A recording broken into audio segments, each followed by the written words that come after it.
जहाँ 90% आबादी एससी और ओबीसी की है, अल्पसंख्यक समाज के, वहाँ आज तक एक भी सांसद जो है वो एससी ओबीसी या अल्पसंख्यक समाज का नहीं जीता है। सत्ता कह रही है कि इस बार धन बल और बाहुबल नहीं चलेगा। चिराग पासवान जी ने भी उनको टिकट दिया जिन्होंने पार्टी तोड़ी और जनरल कैटेगरी से हैं। कोई काम विकास की बात तो बाद में। आज लोकतंत्र खतरे में है, संविधान खतरे में है। हम सब जानते हैं किस तरह से राजनीति हो रही है। 50% टिकट अभी भी जनरल कैटेगरी के पास है। कहाँ रिप्रेजेंटेशन मिल रहा है? अब मीडिया में नहीं है, जुडिशियरी में नहीं है, स्पोर्ट्स नहीं है, सिनेमा नहीं है। बाबा साहब ने एक वोट का अधिकार दिया है। सत्ता हर ताले की चाबी है। क्या सोच करके राजनीति में कदम रखा शंभू जी? देखिए नागपाल जी, इसको भी मजबूरी ही कहिए। मैं सोशल मीडिया पर भी आया था मजबूरी में ही, क्योंकि टीवी अखबार में मैं टीवी में नौकरी कर रहा था 10 सालों से। वहाँ बहुजनों को मौका नहीं मिलता है। वहाँ भी ह्यूमिलिएट हुआ। मैंने सोशल मीडिया पर काम करना शुरू किया, बड़ी सफलता मिली। आज हजारों इस देश के बहुजन समाज के लोग पत्रकारिता कर रहे हैं। मैं वैशाली जिले का हूँ, बिहार के वैशाली जिले का। वहाँ से अभी एक देखे आप संभावित उम्मीदवार मुन्ना शुक्ला, जिन्होंने जाति सूचक जिस तरह का शब्द बोला, आपको जानकर हैरानी होगी कि प्राचीन गणतंत्र की लिच्छवी वैशाली, जहाँ 90% आबादी एससी और ओबीसी की है, अल्पसंख्यक समाज के, वहाँ आज तक एक भी सांसद जो है वो एससी ओबीसी या अल्पसंख्यक समाज का नहीं जीता है। तो इस परसेप्शन को भी तोड़ पहले थोड़ा सा ये जान लेते हैं, मुन्ना शुक्ला जिसका आपने जिक्र किया, जिन्होंने जाति सूचक शब्दों का इस्तेमाल किया है, ये किस पार्टी से, और पार्टी ने अभी तक इनके खिलाफ कोई एक्शन लिया नहीं? संभावित उम्मीदवार। अच्छा, संभावित। हाँ, उन्होंने जो आरजेडी से संभावित उम्मीदवार, इंडिया गठबंधन के संभावित उम्मीदवार हैं। और वहाँ से एनडीए का उम्मीदवार बीना देवी हैं, जिन्होंने रामविलास जी की पार्टी तोड़ी, परिवार में झगड़ा लगाया। आप किस पार्टी से जा रहे हो?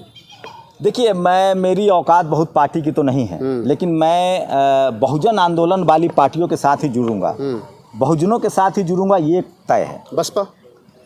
अगर बसपा मुझे मौका दे तो सोने पर सुहागा।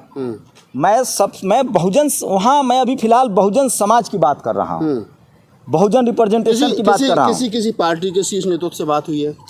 हमारी उतनी हैसियत नहीं है साहब। क्यों नहीं? कहाँ आप आरजेडी के बड़े नेताओं के साथ आप बैठते उठते हो, कांग्रेस के बड़े नेताओं के साथ आप बैठते उठते हो, और बसपा के बड़े नेताओं के साथ आप बैठते उठते हो, तो ऐसे कैसे कह सकते हैं? मैं नियम फॉलो करता हूँ। मैं सबसे रिक्वेस्ट कर रहा हूँ, लेकिन मेरी पहली पसंद होगी बहुजन समाज, बहुजन समाज वाले दल, बहुजन नेता। लेकिन पार्टी मेरी प्राथमिकता में है, लेकिन उससे ज़्यादा प्राथमिकता में जनता है। जनता कह रही है कि इस बार धन बल और बाहुबल नहीं चलेगा। वही ये सबसे बड़ा मुद्दा। और वैशाली प्राचीन गणतंत्र की लिच्छवी है, डेमोक्रेसी की जननी है, सम्राट अशोक की धरती है, भगवान बुद्ध वहाँ गए हैं, भगवान महावीर का वहाँ जन्म स्थल है। तो वैशाली में सोशल रिप्रेजेंटेशन, और वो मेरा गृह जिला है, मैं वहीं बड़ा हुआ। जातीय समीकरण क्या है?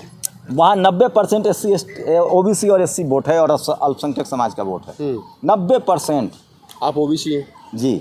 अगर आपको ओबीसी समाज का समर्थन मिलता है तो क्या लगता है कि मतलब आप जीतने की स्थिति में पहुंच पाएंगे? अगर कोई रजिस्टर्ड या कहूँ कि कोई वहाँ का जो राजनीतिक दल है वो आपको टिकट दे? देखिए, आप मुझे ओबीसी कहिए, मेरा कॉन्स्टिट्यूशनल नाम है, लेकिन मैं बहुजन हूँ। मुझे एससी एसटी ओबीसी बहुजन वही बहुजन। हाँ, तो मैं मान्यवर साहब के विचारों में मैं जो 100 में शोषित 90 है, जो जगदेव बाबू ने कहा, मान्यवर साहब ने कहा कि वोट हमारा राज तुम्हारा नहीं चलेगा। तो ये राजनीतिक दलों को सोचना पड़ेगा। वहाँ चिराग पासवान जी ने भी उनको टिकट दिया जिन्होंने पार्टी तोड़ी और जनरल कैटेगरी से हैं।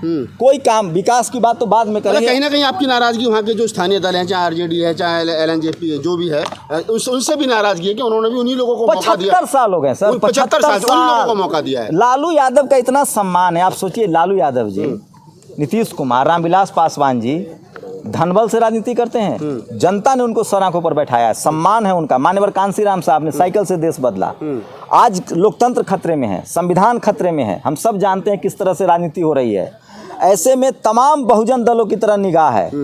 लेकिन आप सोचिए, बिहार में जाति जनगणना हुई है, 90% टिकट वहाँ एससी एसटी ओबीसी का बनता है, अल्पसंख्यक समाज का बनता है। वैशाली जिला, वहाँ खास वैशाली क्यों है? वैशाली बार बार जोड़ क्यों दे रहा हूँ? वैशाली जननी है लोकतंत्र की, प्राचीन गणतंत्र की लिच्छवी है, सम्राट अशोक की धरती है। वहाँ रोटी जल चुका है। लालू जी के शब्दों में कहे तो, माननीय लालू यादव के शब्दों में कहे तो, रोटी जल चुका है। 75 साल से एससी एसटी ओबीसी अल्पसंख्यक समाज के लोग संसद नहीं पहुँचे हैं। वहाँ की जनता, मैं आप भरोसा नहीं करेंगे, मैं 5 दिन घूमा वहाँ, उसमें लोग कह रहे हैं कि मैं इस बार किसी बहुजन को ही वोट करूँगा। तो यही कारण रहा है कि 75 साल से जो प्रतिनिधित्व नहीं मिला है और जो नाराजगी है, यही कारण है कि शंभू कुमार सिंह ने पत्रकारिता छोड़ करके सोचा कि चलो वैशाली से। मेरी नैतिक जिम्मेदारी है, जहाँ मैं पैदा हुआ, पूरे देश, पूरा दुनिया नेशनल दस्तक को देख रही है। हम रिप्रेजेंटेशन की बात कर रहे हैं, दलित पिछड़े आदिवासियों के अधिकार की बात कर रहे हैं। आपको पता है कि media, judiciary, college, university, bureaucracy, business में हम लोग नहीं हैं। कोशिश हो रही है। बिल्कुल। बाबा साहेब की वजह से पॉलिटिकल रिप्रेजेंटेशन मिला है, वोट का अधिकार मिला है। वहाँ भी तो कम से कम ये चीज़ मुकम्मल हो। वोट हमारा, राज तुम्हारा कैसे चलेगा सर? 90% लोग कब तक सिर्फ वोट देते रहेंगे? मैं सिर्फ वैशाली की बात कर रहा हूँ, वहाँ बदलना अभी पड़ेगा। थोड़ा सा लौट करके पत्रकारिता पर आ जाते। शंभू कुमार सिंह चुनाव जीतने के बाद या जो भी रिजल्ट होता है उसके बाद में पत्रकारिता में बने रहेंगे? देखिए, भारत पत्रकारिता का कोई अलग से सर एग्ज़ाम नहीं होता है इस देश में। मैं तो चाहता हूँ हो एग्ज़ाम, जैसे वकील के लिए वकील का एग्ज़ाम होता है। क्या वकील, आप मंत्री बन जाते हैं तो वकालत नहीं करते हैं क्या? क्या आप MP बनने के बाद में सांसद भी, क्या सांसद बनने के बाद में आदमी प्रोफेसर भी रहता है? हाँ, आप क्या पत्रकार हैं? पत्रकार क्या है? राइट टू स्पीच है ना। राइट टू स्पीच है। हर आदमी इस देश में अपने संवैधानिक अधिकारों के तहत बात करे। मैं बात करता रहूँगा, क्यों नहीं करूँगा? ये राजनीति क्या है? पत्रकारिता है। पत्रकारिता क्या है? राजनीति है। नहीं, ये और बहुजन, ये कंफ्यूजन है जी। मैं बहुजन समाज के तमाम युवाओं से अपील करता हूँ कि आप अपने पॉलिटिकल रिप्रेजेंटेशन के लिए भी बोलिए। पहला काम सामाजिक आंदोलन, जो मान्यवर साहब ने कहा है। बिना समाज, हमारे पास आज के डेट में कैपिटल नहीं है, धन नहीं है बहुजन समाज के पास। बाहुबल के हम लोग खिलाफ हैं, बिल्कुल। वहाँ जा नहीं सकते हैं। हम लोग डेमोक्रेटिक लोग हैं, संवैधानिक लोग हैं। हमारे पास क्या है? हमें जाति इसमें बांट दिया गया। बाबा साहब ने हमें SC ST OBC का दर्जा दिया। BP मंडल साहब ने हमें OBC कहा।